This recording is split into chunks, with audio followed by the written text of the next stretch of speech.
एलआरआई यात्रा 2025 भूमि पूजन एवं लोकार्पण।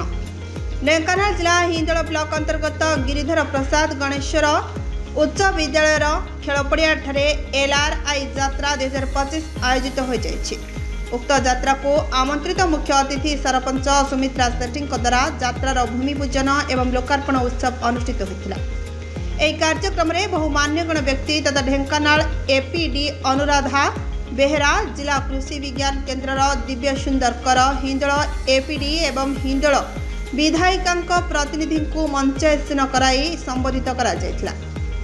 एही यात्रा रे जल विभाजिका उपरे एक लोकनाट्य परिवेशन होइथिला एवं जादू सम्राट विमल विश्वाल द्वारा जादूकला प्रदर्शन बेस आकर्षण थिला।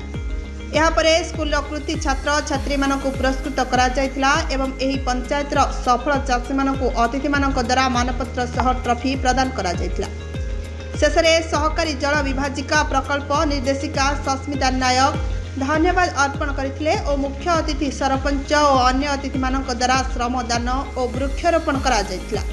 एही कार्यक्रम रे बहु संख्यारे चाषी और सीएचजी महिला माने उपस्थित थिले। ढेंकानाल हिंदोलरू सनातन नाथों रिपोर्ट प्रतीक्षा न्यूज।